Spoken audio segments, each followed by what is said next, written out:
Okay, we're live. We're not streaming this one. We're going to just do the recording. All right, great. So, Aunt Jute, according to what I've heard, you got a chance to look at Uncle Walter's, Uncle Harvey's, and Aunt Eartha's. Right. And you said that you wanted to answer some of the unanswered questions. So why don't we start with those things that pop out of your head from those interviews? I don't have specific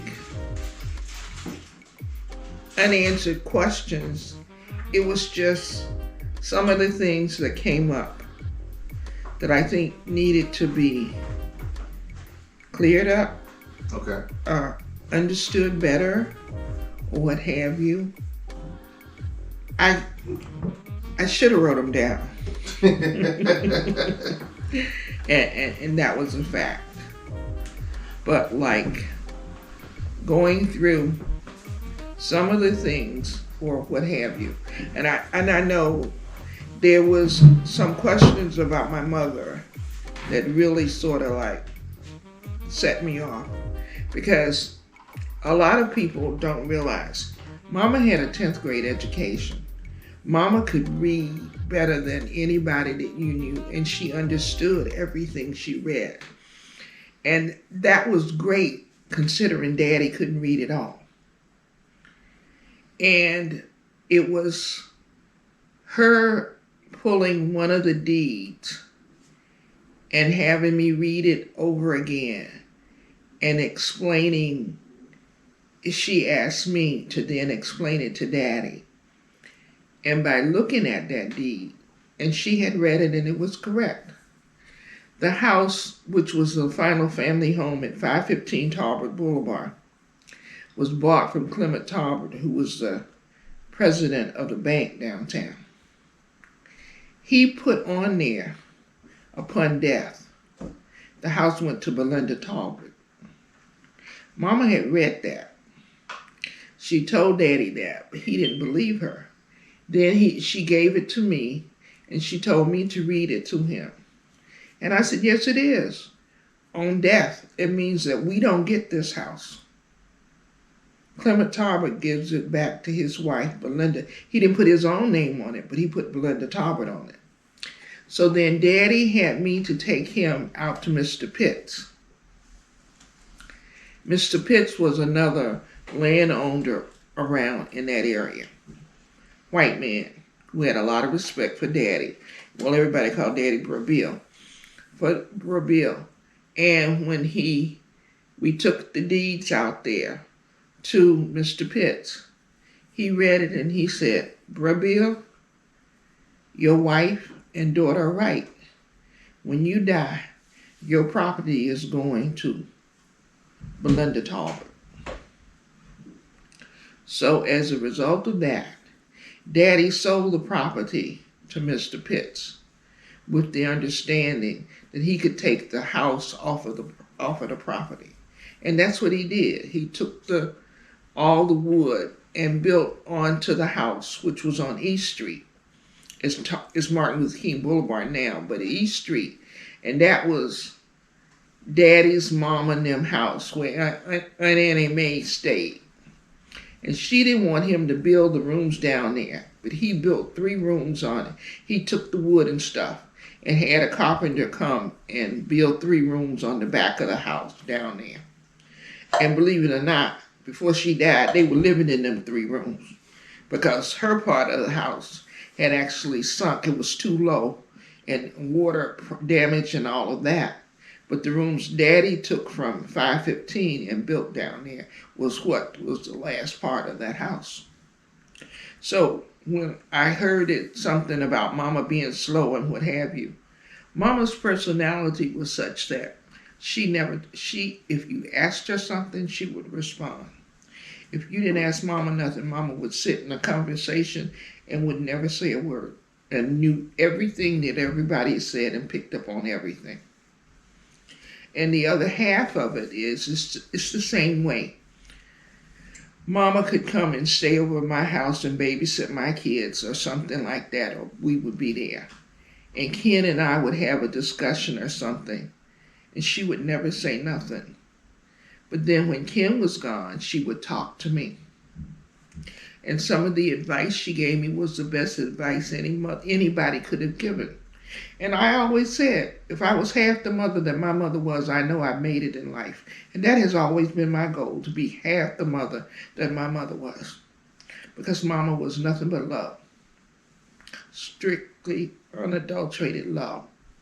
And the kids can tell it. All of them. They know it. Their mama kept all my kids and Annie's kids and everything else. And they know mama had plans for them. When I left work on a Tuesday, she'd give you a list. And we had to buy what was on her list for her children when they came home from school. And ask them, when they came home from school every day, there was a snack already on the table for them when they walked in the house. They never walked into the house without one. And if you didn't get what was on her list, she'd give it back to you. Because those were her kids, and they came home to a snack. And they didn't come home and do something else. You come home and you have your snack, and after you do that, then you do your homework. But she fed them when they walked in the door. And that was the kind of person that she was. And her relationship with his mother. Dee would come get mama every summer. And she'd go out there and stay with him, and they'd be crocheting and making her little doilies and all that stuff would work. You know that. And they go shopping and everything. Your mother's relationship with mama was good. But that's who she was. She was quiet. She wouldn't say anything, and she'd never interfere in your life. Because when Annie and Brown were talking about getting married, I came home from work one day, and Ken told me, if Brown and Annie move to Frederick, mama ain't going. And I looked at him and said, what you talking about? He said, mama will be moving in here with us. Okay. I went to work the next day, and I was telling Bert, one of the other nurses, about it. And she said, what? I said, I walked in the house, and my husband told me my mama was moving into my house. He did not ask me. He told me mama would be moving in. And that, because that was the kind of person that she was. She was very quiet. She never said nothing. And when you were talking about discipline and all of that stuff, mama never hit us or nothing. I can remember one beating in my life with a cloth belt because I left Earth in the house when I went to pick blackberries with somebody else. But other than that, no. Because she was mistreated as a child. And she would never let nobody mistreat her children. How was she mistreated? Mama was 8 years old when her mother died. Her mother died during the, the Spanish flu in 1912. Mama was born in 1909 or something. And during that flu, her mother died. So then she was shipped between Aunt Julia and Aunt Willie. And Granddaddy married in less than a year to Lean. And then Mama and Aunt Josie went to Lean's house. Lean's children were the same age, or some of them were older, but Mama was the one who was put to work to do the washing and laundry and all of that kind of stuff. And literally mistreated. So she was never going to let that happen to any of her babies. And when you all were talking about the marriages and how Mama and Daddy got together, because you know there's that 30-year age difference. Daddy's first wife was Evelina. That's Ollie, Wallace, and Charlie's mother. She died. His second wife was Melissa. She died. The third wife was Mary. Mama worked for Daddy and Mary. Mm-hmm. And Mary died in childbirth. Well, the baby died and then she died. So how they got hooked up there, and that was when the hookup between Mom and Daddy. But they got married in 1933, and I know because I have the marriage license. I have her marriage license. I had John Will, which was their oldest child. He was born in 34. And I have Benjamin's birth certificate. It's somewhere there. But that's the kind of stuff that I know that was sort of like missing there, but that's how it was. But in the relationship between Ollie and Mama was so tight because when Daddy married Mama, Ollie also stayed with them.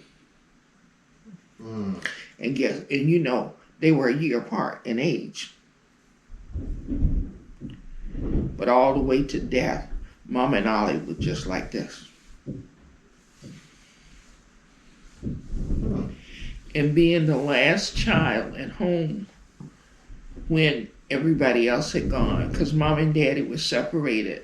They separated, so I understand, when I was a baby. They went back together when I was 11 years old. And we stayed in Phoenix City. Daddy stayed in Opelika. But we used to ride the bus between Opelika and Phoenix City. You go out, flag down the Greyhound, you get on it. When you got to Opelika, you pull the cord and they put us off. And we walk across the street to Daddy's house.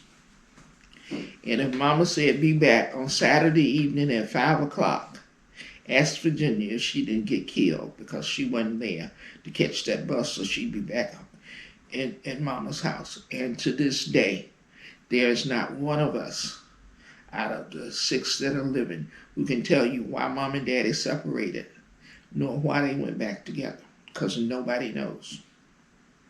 It was between the two of them and not one of us. And you haven't heard it from anybody why it happened, because none of us know.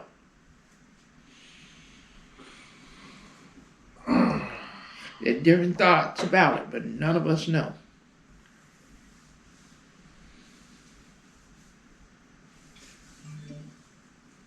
Okay. Before we move on, how would Mama discipline? I'm trying to think back because I have memories of Mama, but I can't remember her talking in any of my memories. I remember her smiling, me talking to her. Right. And her just kind of nodding or just... Or she would say something back to you and stuff like that. But she basically...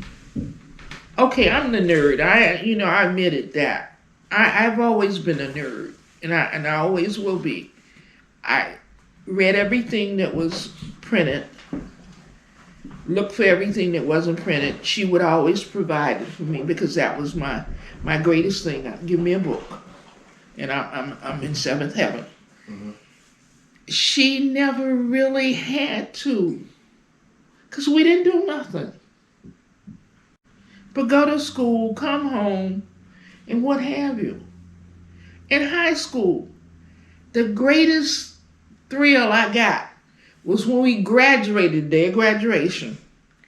They got a 6-pack of beer, and nobody was going to let me drink none of it because I needed to put salt in it because it was bitter. I just didn't do nothing. I went to school, I came home. I didn't do nothing. The biggest trouble you got into was the lights on the street would come on and you weren't at home, and you book it to get home. But she didn't raise her voice. She'd tell you what to do. She expected you to do it, and you just did it. And you were around her. She was always quiet. Yeah, that's what I'm saying. Like, I literally cannot remember her talk. I'm sure she did, but none of my memories of her that I have, like the clear ones, are her talking. That's right. Like, there's times like we did things like crafts together. I remember making a stool with her one time. She'd take them oatmeal cans and she used it at the bottom, and she showed me how she did all that, and I made one with her. And you made one with her. But I do not remember her talking the whole time. She probably did. Yeah. And she really and truly didn't. She'd always listen. She didn't miss a thing. Didn't miss nothing. But that was her. That was her personality. She was always quiet.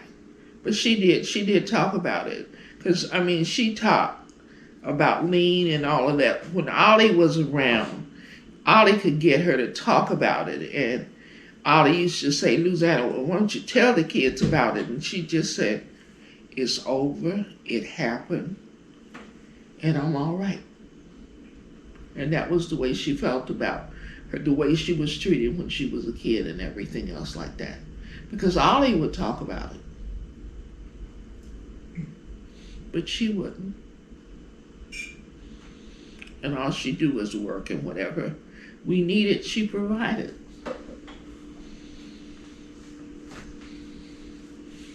And I remember her going to work, all of that stuff.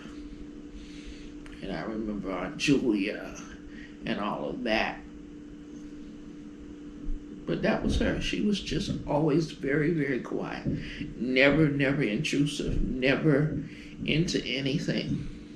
She got along with everybody.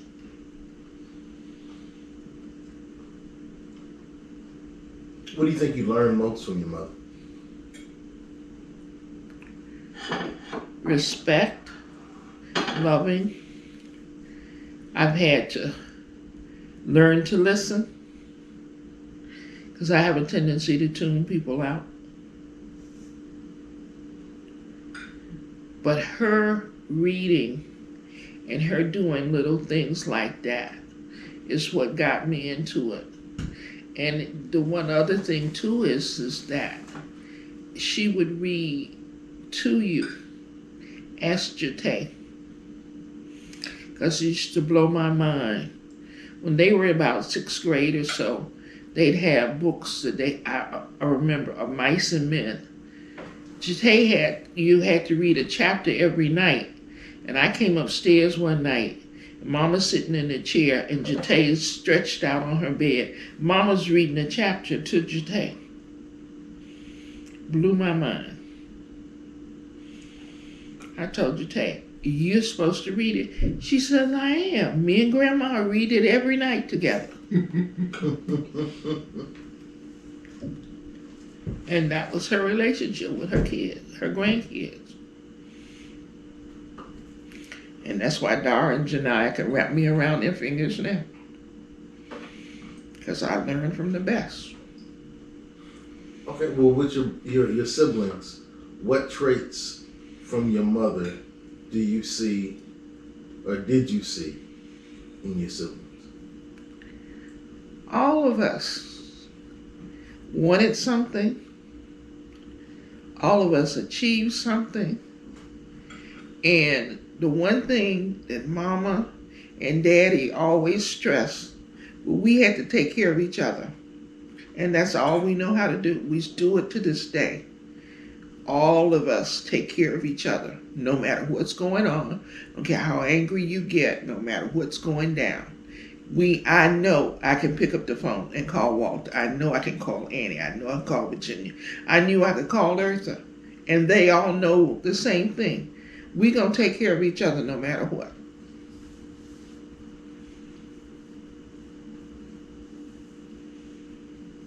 And think about you all. And when I say you all of you all is first cousins. You're very close. Why are you close? Because your parents were close. You've known nothing else your whole life but family. And that's what I think Mama passed on to us. And you all, when it's been passed on to you all.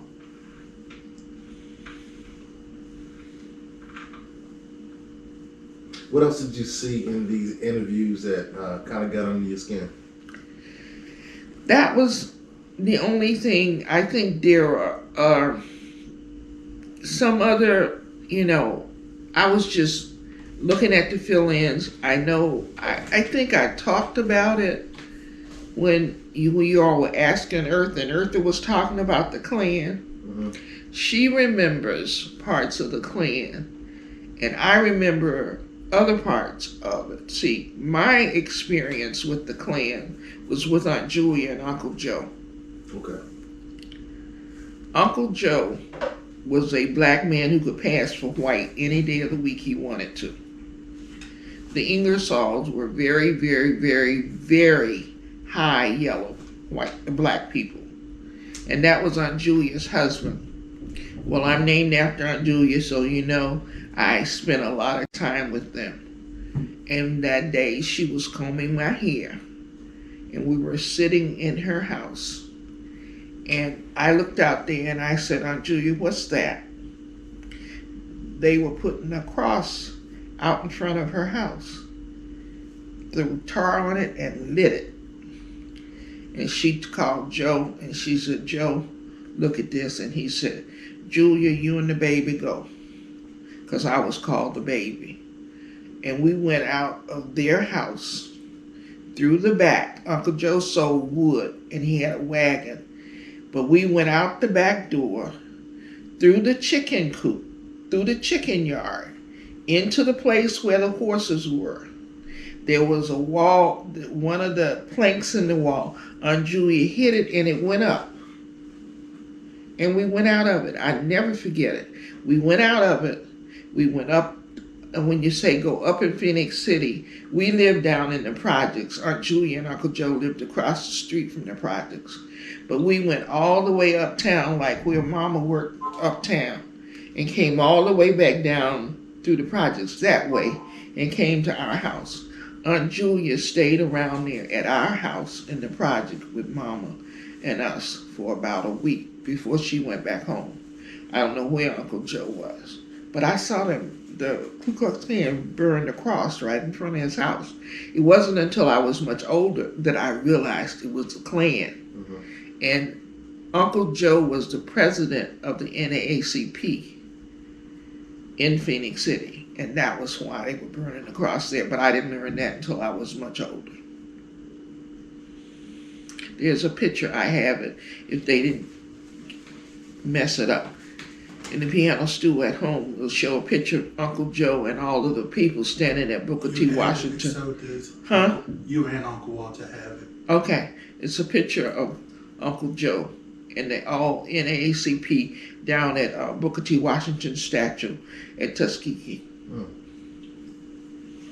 But when I was a kid, I had no idea what that was. But I saw the cross. I saw him light it right on his front yard. Once you realized what the lighting of that cross meant, did you I had no idea.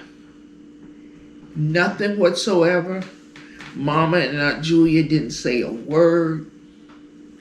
Life in our house went right on as usual. Nothing was ever said about it.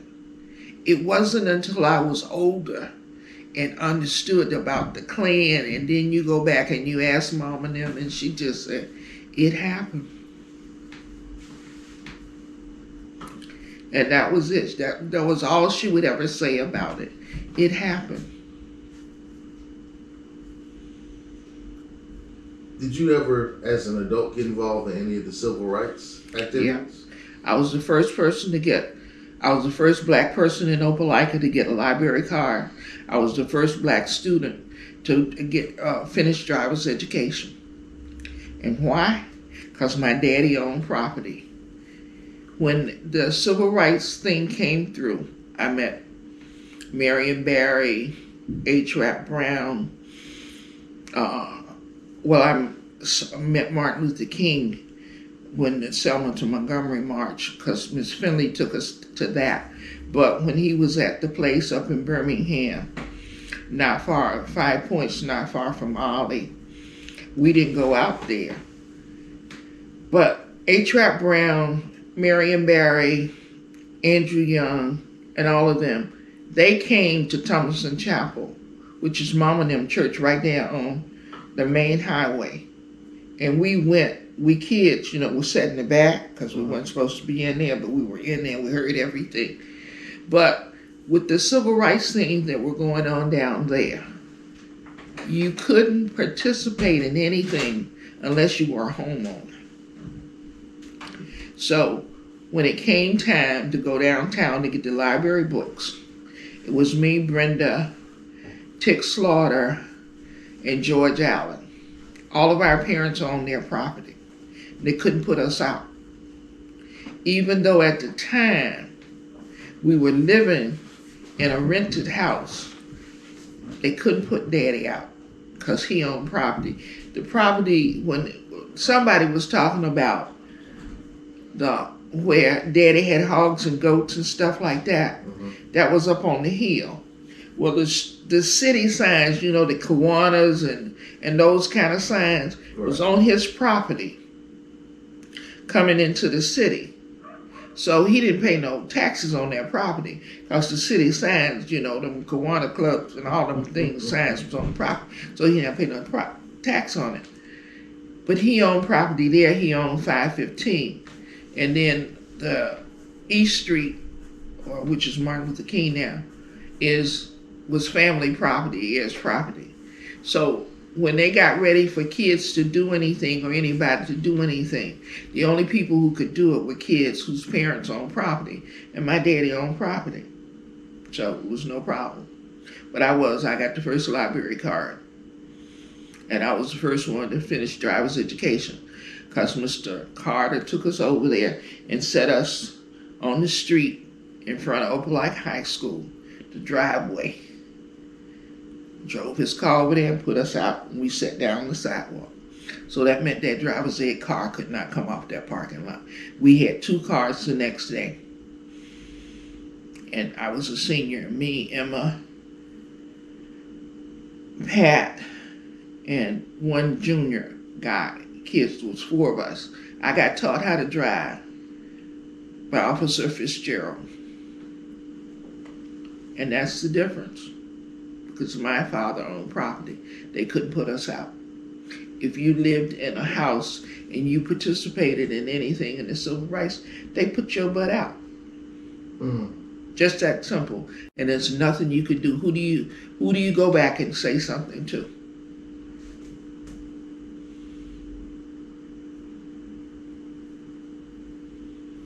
And the day I was going downtown to get the library card, I made Mama swear on the Bible that she would come and get me. Because Mama told us when we were little, if you go to jail, don't call her. She didn't make nothing to go to jail. If you go to jail, do not call her. And I was scared. So she swore on the Bible that morning, if I went to jail, she would come and get me. Otherwise, I was not going to participate. Because when your daddy got in trouble at Tuskegee and he hadn't did nothing, and they called, and when Walter called, Walter asked me to find Daddy. And I said, what? He says, find Daddy. I said, Mama's right here. He said, find Daddy. Because some black boys had robbed someplace down in Tuskegee, and Walter had a car. Because he had Miss Susie's old car. And it was 3 black boys in a car, so they arrested them. But he made it very clear to me, find Daddy. Do not tell Mama, find Daddy. And Daddy went down there and got him. He hadn't did nothing. She told us if we went to jail, don't call him. Did you face any of the pushback from the white residents when you went to get the card or when you were doing the driving? No. They had gone downtown with the adults to do the library, and they just closed it. So then the strategy when they met, that and talked, then they decided to do the kids. And I was the kid that it was 4 of us who went, but I was the one that they said go in first. Because they knew I wouldn't have a problem with the librarian, and I knew more about the Dewey Decimal System than probably she did. And I went in and asked for some books, and she didn't have none of the books that I wanted. But I was smart enough to be asking for white books and not black. Were there black books available then? Are you kidding?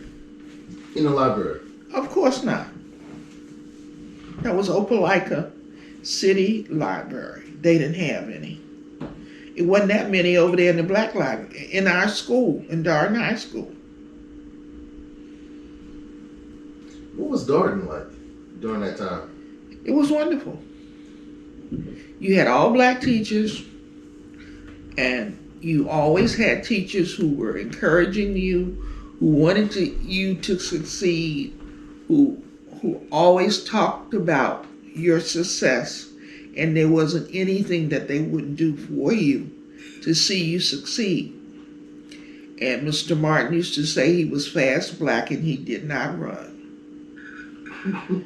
And we used to look at him and thought about, try to think of what that meant. But for him, it meant there was nothing you could not do if you put your mind to it. And that was it. They were always encouraging and everything else. I finished high school literally in the 11th grade, but you had to stay for 12. Because Tuskegee also had a program where you could go and do math and science during the summer.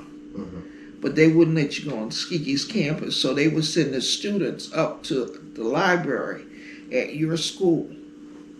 I did physics, geometry, and all that stuff during the summer. Then I had to take it in the wintertime, so I was bored. So I could go sit in the library and read anything I wanted to read. And that was the way it was. What was Aunt Earth's life like growing up? Eartha and her friends were crazy. That's just the best way to put it. Eartha she liked everything outdoors. Like I said, I'm a bookworm. She was completely opposite, but she could read good. She would read it, she would do it, she could do her schoolwork, and she did it. But she liked things outside. And Eartha used to hang on to Daddy. She could plant flowers, her squash, her pumpkins, and all of that stuff grew. And see, Daddy, you have to remember he was blind. He had glaucoma before we knew what glaucoma was. But when Daddy planted something, like we're coming up on Easter now and Good Friday, Daddy would plant on Good Friday. And he would get toothpicks and put his seeds in the ground and set it up against a toothpick. And that meant the carrot would grow this wide, that big. That's right. He always planted on Good Friday. All his rows would be ready, and he planted on Good Friday. And the way he planted, he put a stick at this end and a stick at that end, and he put a string down that stick, and that's the way his rows were straight, like that, because his sight was not good. I have his cane at home. He always used a cane. I could never remember Daddy without a cane. But that was it. But Eartha liked to do. She planted, she did all this kind of stuff with Daddy. And her and Shirley and all of them, they were a little different from me and Carrie. What was Aunt Virginia like as a child? But see, Virginia and Annie and Walter and them sort of like, you have to remember the 8 years differences in our ages. So they were sort of like grown up and left. And it was just me and Eartha at home. When we were all there together, I don't remember much of it. We were all, we just went to school. We went to the mission, we came home, and all of that stuff. But Virginia, Annie, and Walter, they were all gone. Ann went up to Vincentian School. And then she had that brain hemorrhage, and she came out of there. And then she went up to New York where the other ones were. But it was just me and Eartha at home. And then there's a 5-year age difference between me and Eartha. And there's an 8-year age difference between like me and Virginia, 7 between me and Walter, and all of that. So they were like my big brothers and sisters. I was 8 years old when Harvey got married. That's right. I never forget it. So you have to see the age span goes that way. What do you remember about the wedding? I don't remember anything about the wedding. I only remember Willa and Harvey coming home. And we were in the projects in Phoenix City. And Willa stayed upstairs in the room with me probably the whole time she was down there. And we were the only people in the projects that had a TV. Because Harvey was in the Army and he sent a TV home. And we were the only ones in the projects that had a TV.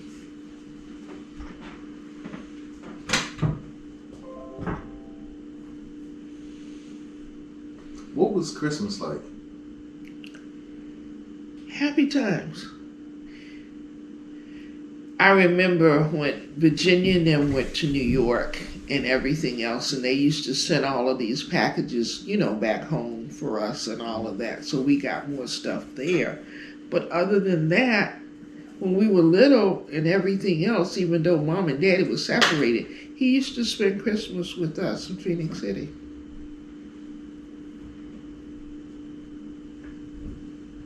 So you remember Mama with the guy that she left with, or how? What's that story? Who knows the story? I mean, I'm aware of the fact that Eartha is not Daddy's child. Only as an adult or later do you realize that. But other than that, no. I remember them naming Eartha because Mama wanted to name her Gwendolyn and they couldn't spell it. So Edith named her Eartha. That's the story, right? Edith named her Eartha. The next door neighbor, Edith, named her Eartha Joyce because they couldn't spell Gwendolyn. Why Eartha Joyce? Eartha Kitt must have been somewhere on TV, somewhere around, or something was happening, but that was the name. I think it was supposed to be Gwendolyn Joyce, and it ended up being Eartha Joyce. Midwife. You should see my, I have the original card, that they do when you're born, and it was corrected later. But Mama's name on my card is Louisiana. They know how to spell Louisiana. Not Louisiana. It's Louisiana Wilson. And it should have been Louisiana. So when I got my birth certificate straightened up, then her name is on there correctly. But the original is there, and the corrected one is there. And you can only get it corrected because of the names of all the other children.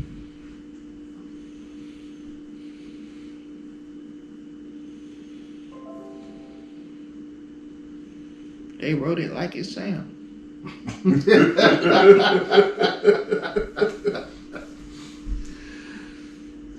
After high school, what happened with you? I graduated as valedictorian in my class. I had 3 scholarships. Your daddy wanted me to go to Talladega. I wasn't going to Talladega. They didn't offer nursing. Mama didn't want me to go to Tuskegee because it was too close to home because Daddy told me he'd get me a car and I could drive back and forth from Tuskegee, and she said no. And I didn't want to go to Grady's in Atlanta, and Mr. Ballard told me to come to Howard. So that's how I ended up at Howard in Freedman's. Who was Mr. Ballard? My high school guidance. He was the Voc Rehab. I signed up for Voc Rehab because I had did all that math and sciences with the Tuskegee program during the summer. And I was supposed to go to the hospital because I wanted to be a nurse. But I was black and they wouldn't let me go down to the hospital. So I worked in the principal's office at school.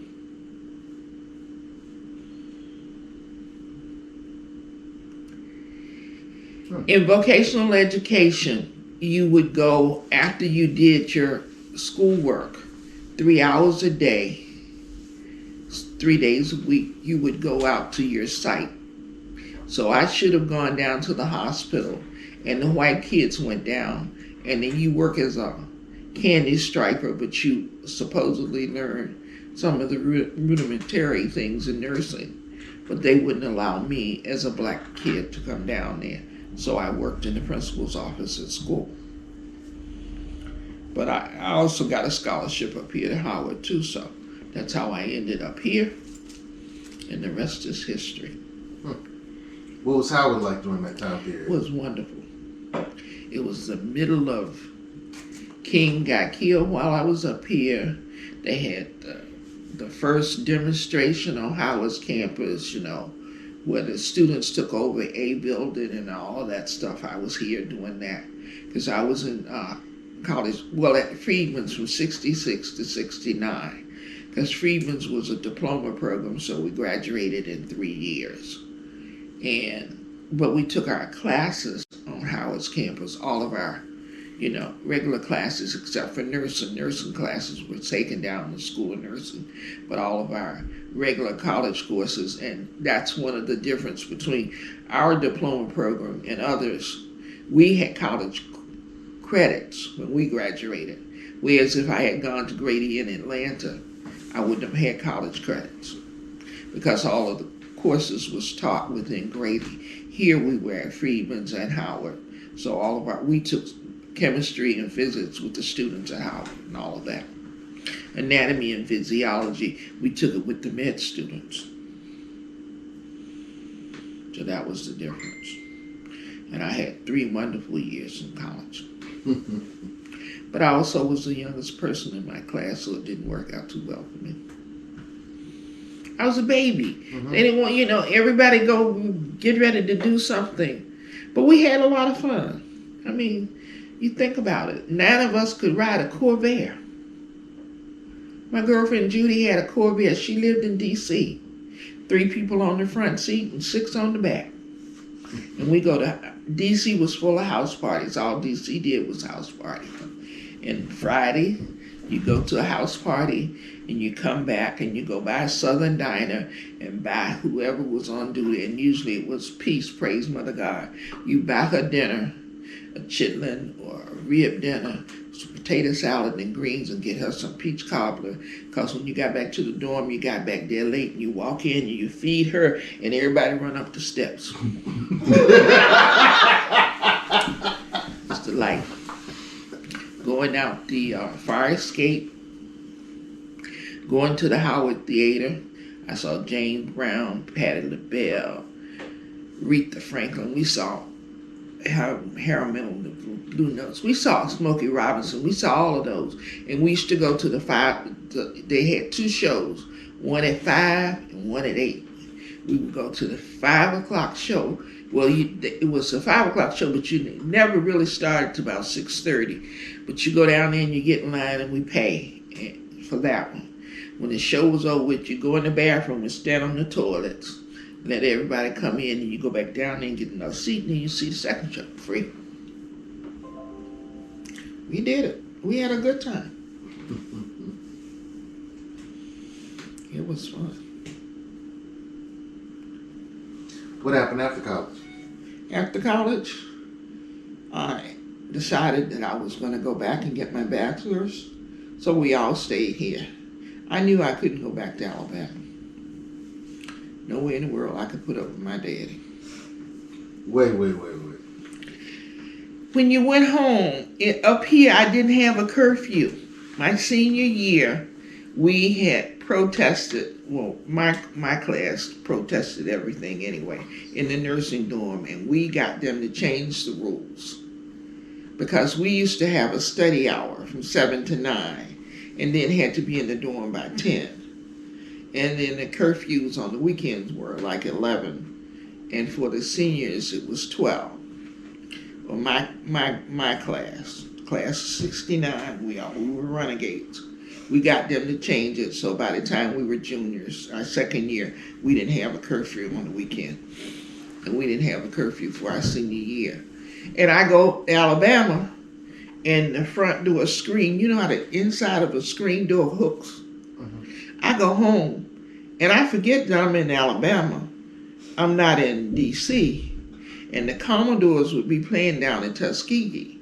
But we go down to Tuskegee, and you had to be back home because, see, everything in Alabama closed up at 12 midnight because, it was the blue laws. You couldn't do nothing after midnight on a Sunday. And they would play on Saturday night. And then we get back to Opelika, which is 26 miles away, And I can't get in the house because he done hooked the screen door from the inside.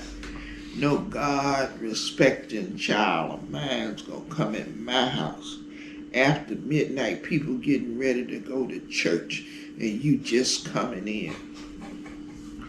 So when I graduated, I knew I wasn't coming home. Because Mama would have to get up and come around and hook the screen door so I could get in the house. No curfews here, but curfews in Alabama. Nah. So, but he did pay my security deposit, my first month rent. That was what he gave me as my graduation present. He thought it would be better if I stayed on up here in Washington.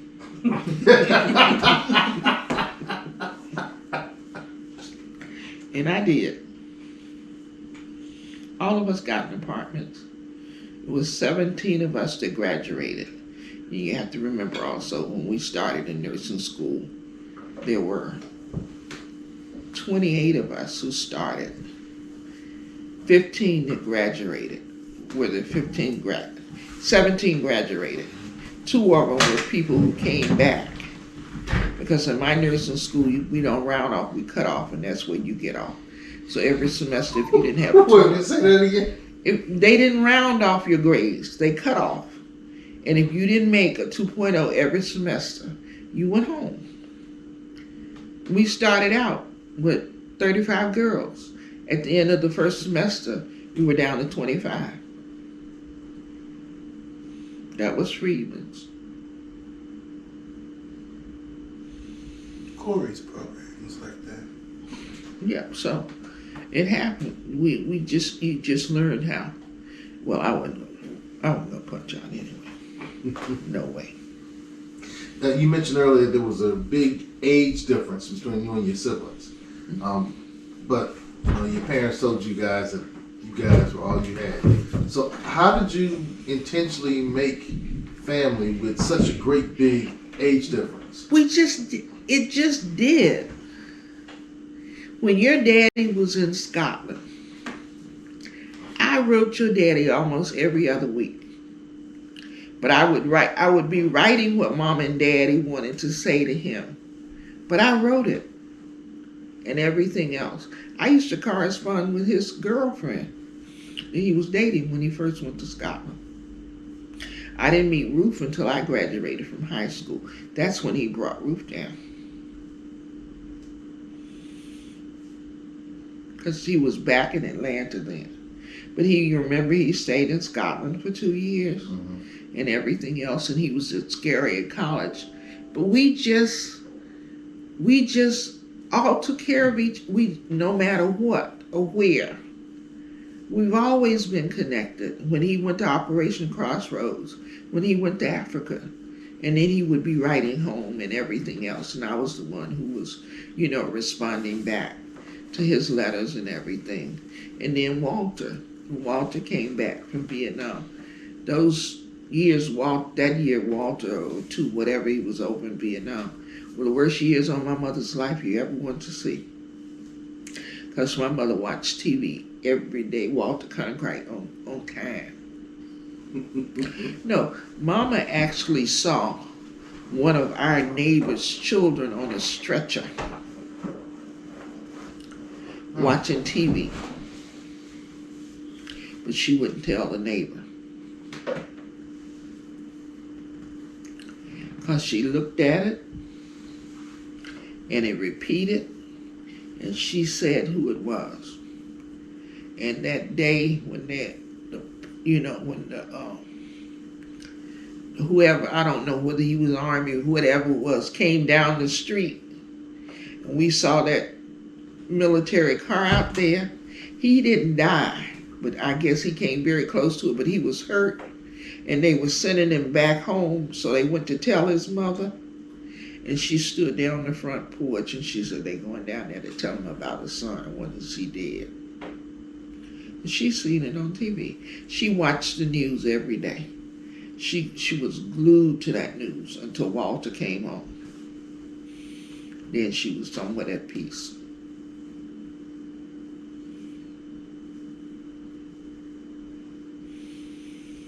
in Virginia. Then when they went to New York, Harvey went first. Virginia followed. Walter went to New York behind Virginia. He and Virginia stayed with Will Alice. Then Virginia went to stay with Harvey. Walter, Virginia, Julia, and Barbara and all of them got an apartment together. So that was the closeness. When Annie had to bring Hemrich up in Pennsylvania, where she was up there, at Vicentia, when she got out of there, she went to New York. Harvey then went and got it, and she went to New York. And then she stayed with Virginia and them. So that's what I'm saying, you know, about the closeness. When I got ready to go to school, that trunk, I'm the first one to get the trunk. You know, your father gave everybody else a trunk afterwards. Well, I got the biggest trunk because I got his. But he gave me his trunk, and that's how I didn't, everybody else came to college with suitcases. I came with one big open trunk because that's what he gave me. And everything. And that was it. And when I was in college and he was at some place, and if you needed money, one of them did it. Annie bought my uniforms for nursing school because she was working in New York. Mingo and Virginia, there's such a closeness between us. I needed money for tuition. Mingo paid my tuition. So we've always helped each other out, no matter what.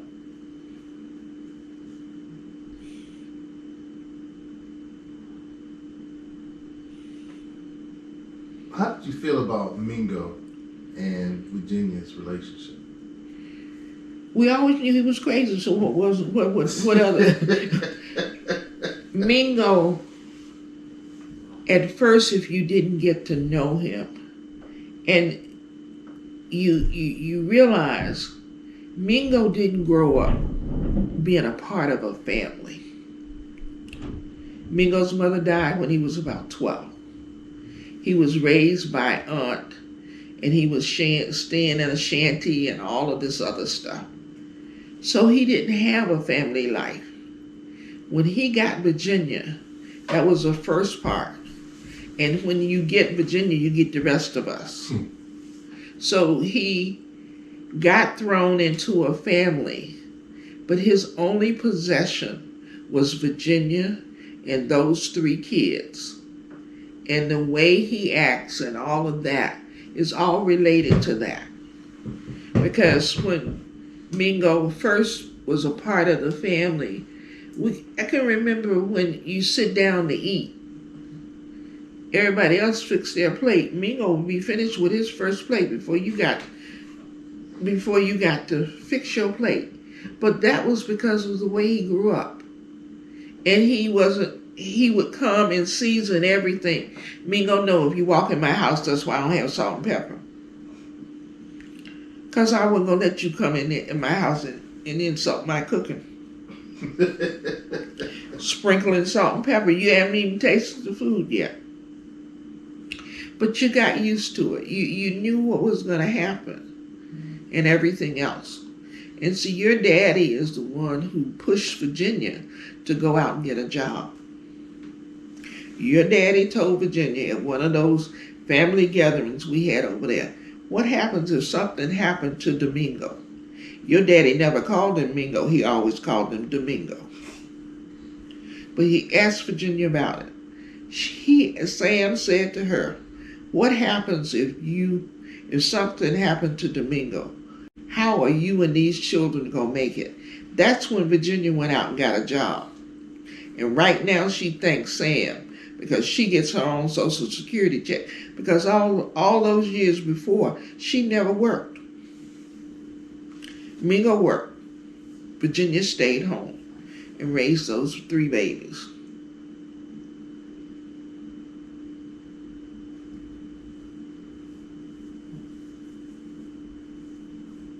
And she always tell me Sabrina's mine because she had Sabrina because she knew she had to have that baby before it was time for me to graduate. Because otherwise she wouldn't have been able to come down the road because he wouldn't have let her ride no car being pregnant. She was born in April and I graduated in May.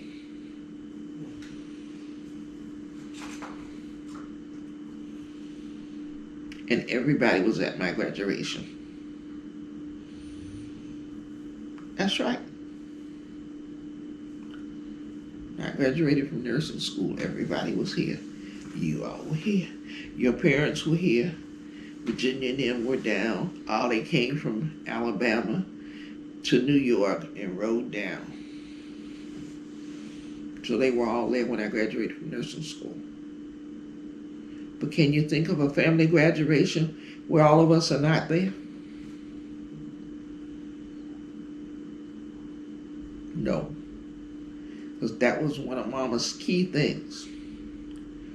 Mama valued an education. And she always, and we were always together for everybody's graduation. Think about it. Your high school, your college graduation. We were all there. Because Mama was going to be there and somebody had to bring her. I know that the Phelps situation was a family secret of sorts. What are some of the other things that weren't really talked about in the family? Well, the Phelps part is still unclear because the relationship, like I said, Ollie and Mama and Dad were always close. And Ollie and Ed used to come down all the time. But Ollie was calling and Daddy made the arrangements for this funeral. And me and Eartha got to not go to school that day to go to this funeral. But I didn't have no idea who this person was. All I knew his name was Andrew Phelps Jr. and Cousin May Lee and Cousin Sarah from Tuscaloosa. That was their brother. And Ollie and Ed. And it was a couple of other people from Casita. Because Casita is where Daddy and them were from. You know, Casita and Opelika. And we go down to Peterson's funeral home. And it's a flag draped casket. But when I get up there and look at the person, I scream. I ain't never before saw nobody look as much like my daddy in my whole life. Because he looked more like Daddy than Charlie did. And Charlie really looked like Daddy. But this man really looked like Daddy. And I screamed, I want to know who he was. Nobody said a word. Not damn word. Mama, Daddy, Ollie, Sarah, Maylee, the people from Casita, nobody else. Nobody answered this child, 12 years old. Who is this man? Buried him and everything else. When I got to finish nursing school and I was working out at St. Elizabeth's, doing first time I started taking classes to do family therapy. And in order to learn to do family therapy, you had to trace your own family tree. You can go down to the library, down in archives, and look at the census. And you can see the census every 80 years. So the census that we got to look at, whatever year it was, when I went down there and looked at the census and pulled up Opelika, I saw John Wilson,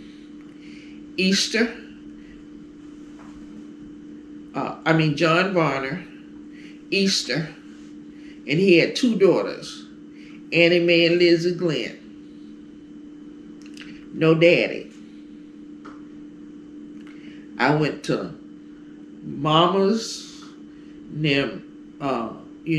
census, and I found my grandfather, John Wilson. And he had Louisiana and Josephine, but he also had Lean and her children, all in the census. So I called Ollie and I asked her, I said, why isn't Daddy's name in with, John Varner, Easter.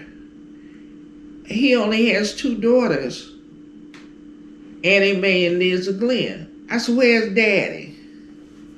She said, the family secret. So I'm asking, what's the family secret? The secret was Daddy was not John Varner's child. He was Andrew Phelps' child. But when Grandma Easter married John Varner, Daddy just took on John Varner's name.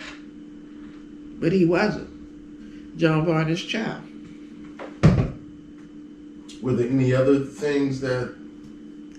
That was the only thing I found out. And Ollie told me, just like that, just said it, just as clear as that. Now you know the family secret.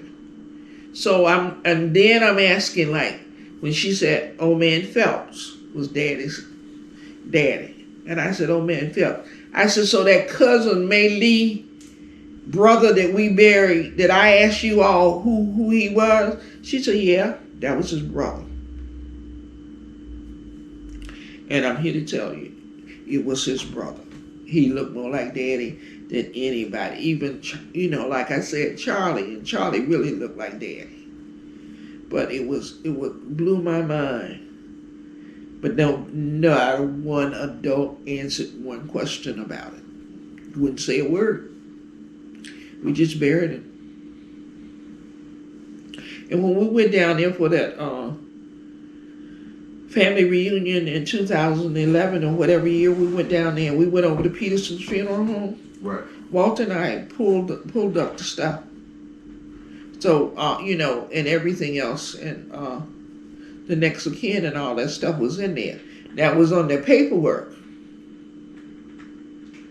But if I hadn't been there and remembered that, or hadn't did that family tree, we would have never known.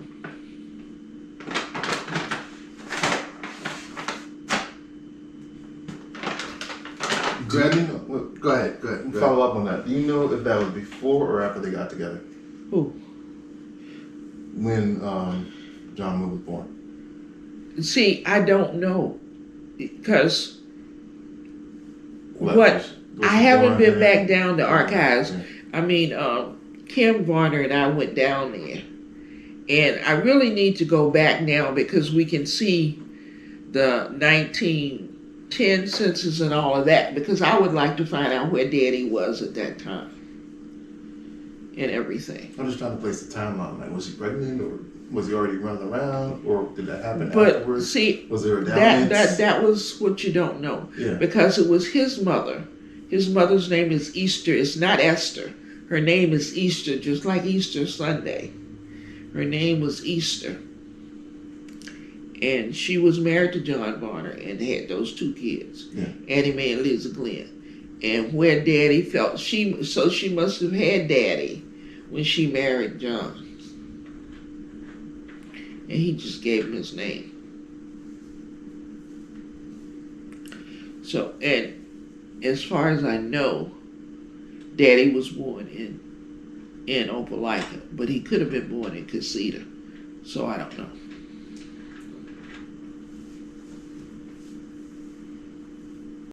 All right, cool. Well, my wrap up was going to be after you graduated from Howard, and how we got from graduation to being a grandmother. I know that's a lot. I graduated from nursing school in '69. I stayed in D.C. and I started going back, working on my bachelor's. I graduated again in '74. And then I met Ken, because we lived in the same apartment building. Ken and I got married in we got married in '76. And Kenneth in '78, and the rest is history. But I got my master's, and he was working on his. He finished the master's, was working on his PhD, In fact, he had one class and a dissertation, and he would have had his PhD. What was it like being a mother? Best thing that ever happened. No regrets. Only regret was we wanted 6 kids, we only had 3. How did you find out you were pregnant the first time? I found out I was pregnant on November the 18th, 1977. I know the date. I have a calendar. It's in a book. I mean, hey, we wanted a baby. We wanted a baby. We'd gone through that thing of, one time I thought I was pregnant before we got married, and I told him if I was pregnant, I wasn't going to get married. And he told me it didn't make a difference, but the child was going to be his because he was going to take it.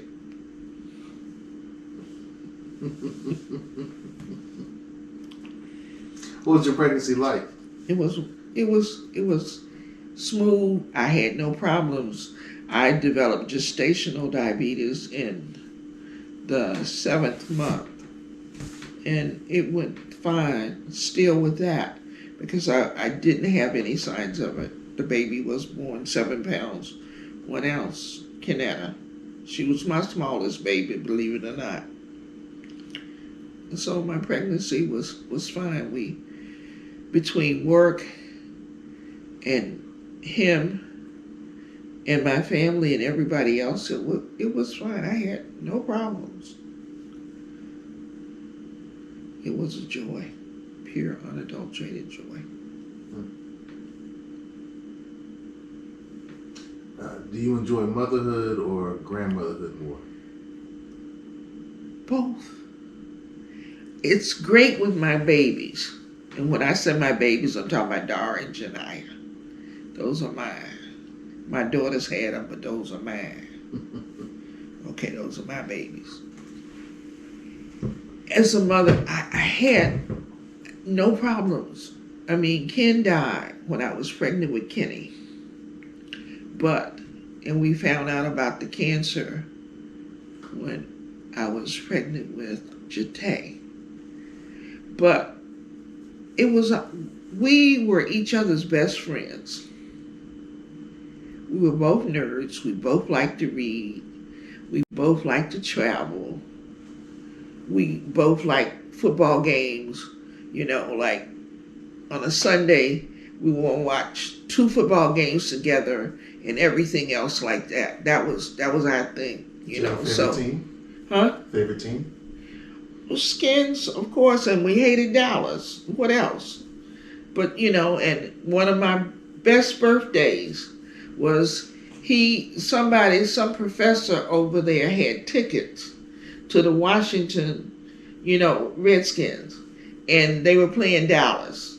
And he had gotten the tickets and didn't tell me, but told Eileen at work. And Eileen come walking in early. And I'm like, what you doing here? She said, just get your coat and go on outside. And for some reason, he wanted to take me to work that morning. I couldn't figure out why he wanted to take me to work and everything.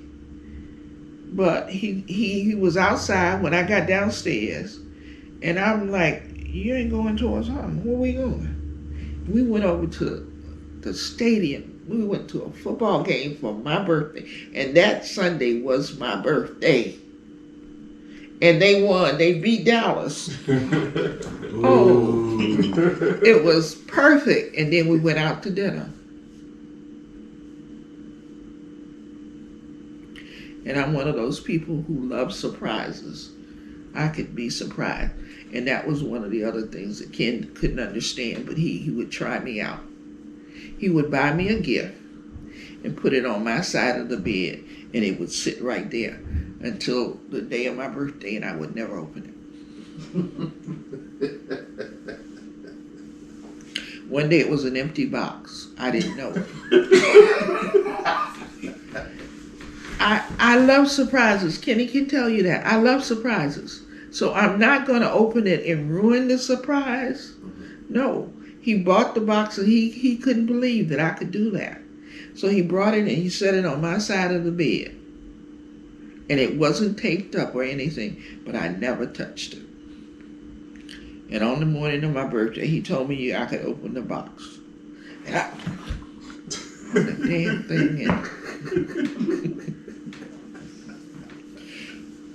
in. And I really and truly was just dying to find out what was in that box. And I didn't shake it, I didn't touch it, I didn't do nothing with it. I left it there. It wasn't for me. When you give it to me, I want it. Other than that, I won't touch it. So we dated for 6 years. We were married for 9. So we had 15 beautiful years together.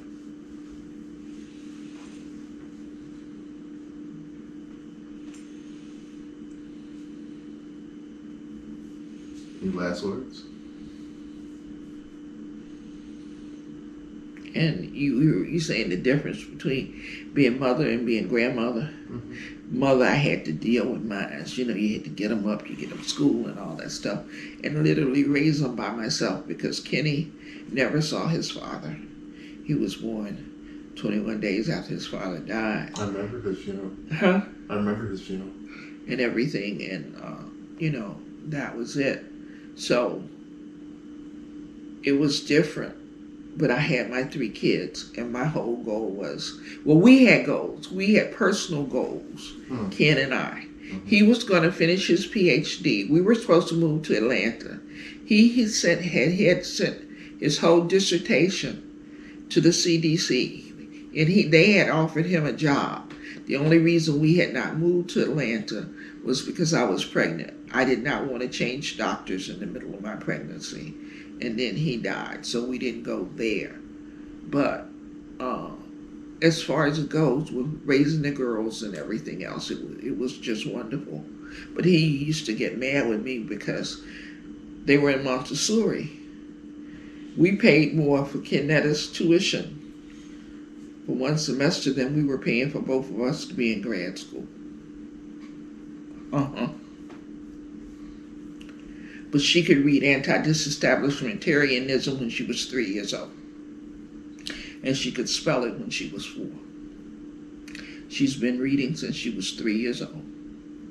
That was the one child I never got a chance to read a book to. Because she read it to us. She would not allow you to read to her.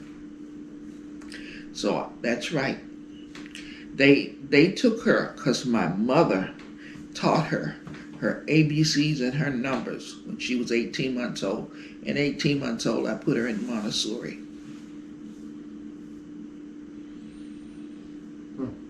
And I have the sweater right over there in my drawer now. I've never gotten rid of it. It's a little elephant with the numbers 1, 2, 3, 4, 5, 6, 7, 8, 9, 10. And Kenetta could point to each number and she could tell you that. She was 18 months old. My mother taught her. She told me to put her in school, and I did. We put her in Montessori because that was the only place would take her. They told her they'd keep her for a week, and if she was okay, then they would keep her, but they don't usually take them until they were 2, but they took Sugar at 18 months in a Montessori program.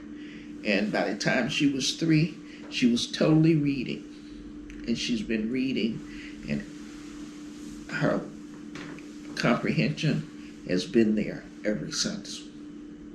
She's never scored below the 99th percentile in any reading comprehension, anything. And she's been reading since she was 3. All right. Anything else you want to clear up that one of No. your siblings got wrong?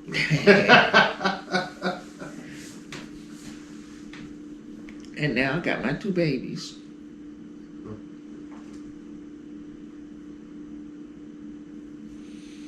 And that's my heart. I just wish somebody would tell Dara she doesn't need a 4.0 average to succeed in life.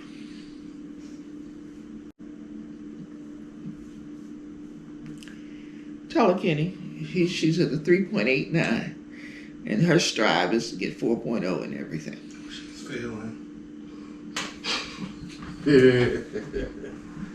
All right. Well, I'm glad we got a chance. Oh, and just for the record, Janiyah says she's going to be a nurse or a therapist, but she's going to be a nurse. Yeah.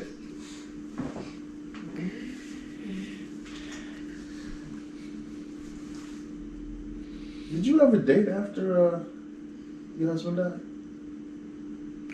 Didn't trust people. I've dated, but I didn't trust people. My kids were used to their daddy giving them a bath, sitting on his lap, and all of that kind of stuff. I'm a nurse. I've seen the worst in what can happen and everything else. And I was dating this cop, and he wanted to get to meet my children. You can meet me, but you don't meet my children. And his mama was scared I was going to move into the house that he was paying for. And I had to tell her, I have a 4-bedroom house. Each one of my kids have a room. I don't need your house. And everything else, and I can take care of my kids. Because she met my kids in the grocery store, but he had never met my kids. And I just had all kinds of fears, and you just hear things happening. But I worked evenings. Ken and I worked different shifts. He was a medical technologist. He worked a different shift. So he got my kids dressed.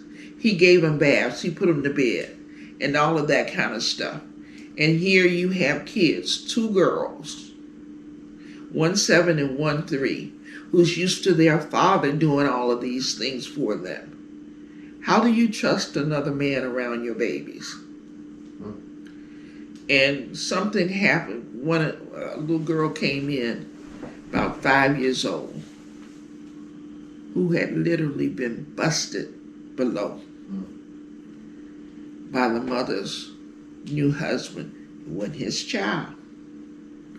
And that freaked me out. So I had all kind of druthers about dating and everything else. But I don't have any regrets.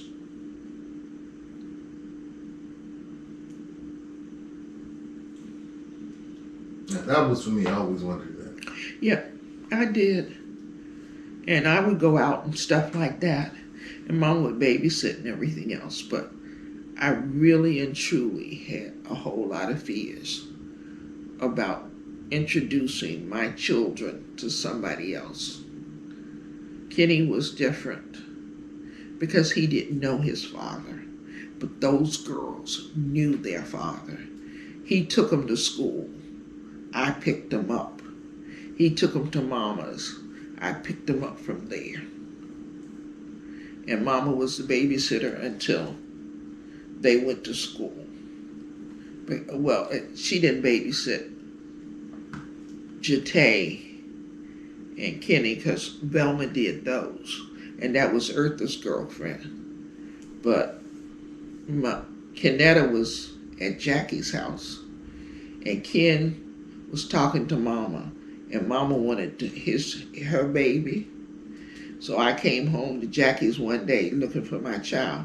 She said, he didn't bring her over here today. I said, what?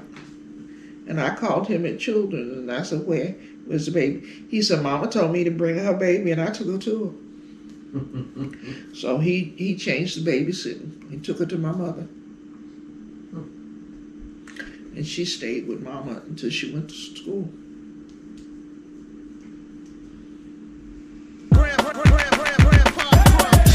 You have any questions, guys?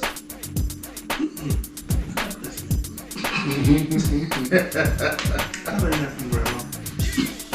Alright, well, I think we're good, dude. Huh? We're good. I said I like listening. I learned that from Grandma. I just used to listen himself. And quote.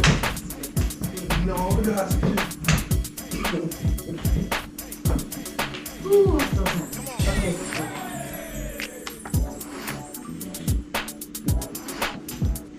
Yep.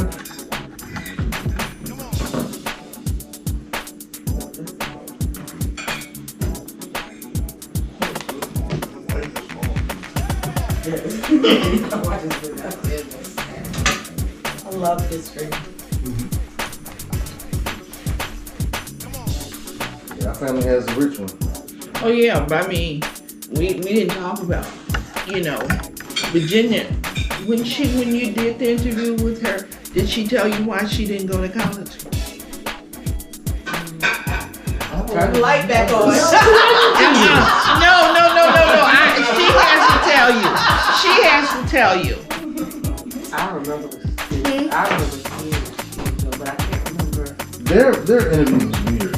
No. Their She interview was weird. She didn't go because Daddy was gonna sell the property up on the hill where the street signs, the city signs were, to pay for Alabama.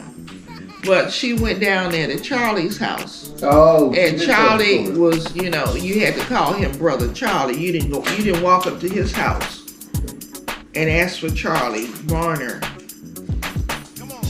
unless you was asking for his son. And she went down there asking for Charlie Varner because that's her brother. And we had nothing to do with the fact that he was older than my mother.